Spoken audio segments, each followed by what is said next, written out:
뇌물 공여자인 김경 씨 얘기도 좀 해보겠습니다. 정말 여러 가지가 드러나고 있어요.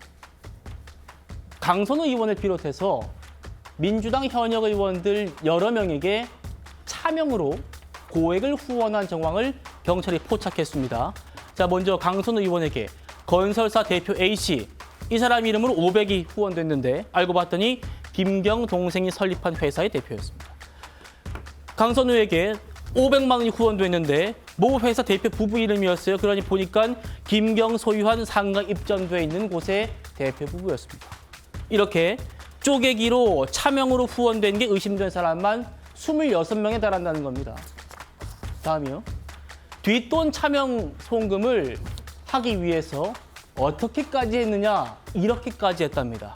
자, 맨 처음에 이 김경 씨 의원의 가족 회사의 알바생이 있어요. 이 알바생에게 급여입니다 하면서 원래 급여가 90만 원인데 900만 원을 넣는데요. 그리고 내가 실수로 0 하나 더 붙였네. 다른 계좌로 810만 원 반환해줘 라고 해서 국회의원 보좌관 계좌를 보낸답니다. 이런 수법으로 지금 차명 후원했다는 겁니다. 계좌 세탁 후원 의혹. 차 교수님, 네. 어제 경찰이요 4번째 불러서 김경 씨를 이 부분을 집중적으로 캐물은 것 같아요.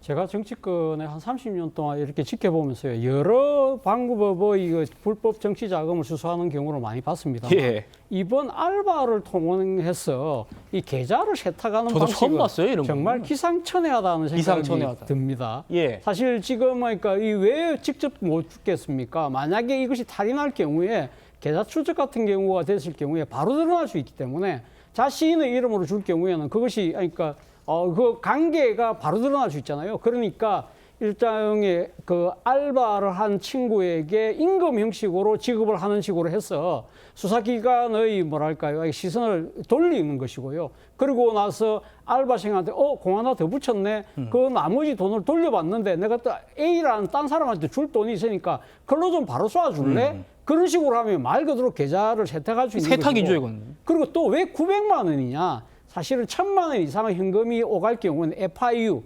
금융정보분석원에 의해서 이 지금 이 자금에 대한 이것이 왜 이 돈이 갑자기 이렇게 가지 나중에 사후에 발각될 가능성이 크잖아요. 그러니까 1,000만 원보다 작게 그것까지 감안했다. 생각해서 보내는 겁니다.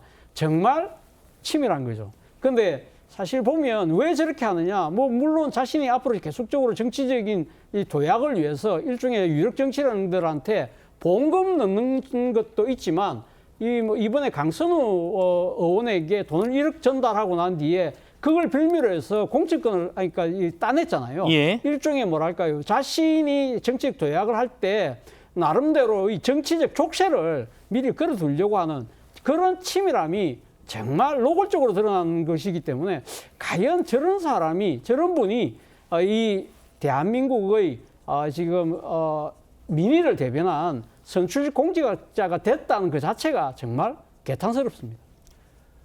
예, 김병전 씨 의원 어제 4번째 경찰 조사에서요 인정한 게 있대요. 강서구청장 보궐선거를 앞두고 전 서울시의장 양모 씨한테 수백만 원 준 거 인정했답니다. 강선우의 다른 의원에게 헌금한 적 있습니까? 가족기업 지인동원에서 차명원 하셨습니까? 김성배 전 최고위원과 공천헌금 상담한 적 있습니까? 일단 저는 김경 의원과 관련해서 뇌물을 주지도 받지도 전달하지도 종용하지도 않았습니다. 거의 그냥 조언 정도는 해주고 있는 상황이고요. 또 김경 시 의원에게 저만 조언을 했던 것은 아닌 것으로 보입니다.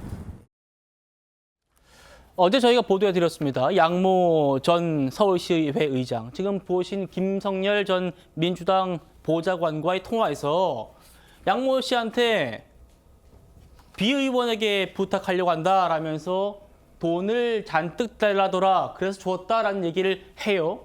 그 당사자 2사람입니다. 그런데 김기현 대변인, 어제 조사에서 인정했다는 겁니다. 양 씨에게 나 돈 줬다고요. 잔뜩 줬다라고 했는데 뭐 수백만 원 정도 뭐 이런 얘기를 하나 봅니다. 그런데 다만 A 의원은 이 양 씨로부터 부탁 전달받지 못한 것 같다. 중간에 뭔가 배달 사고 나왔다는 주장을 한 모양이에요.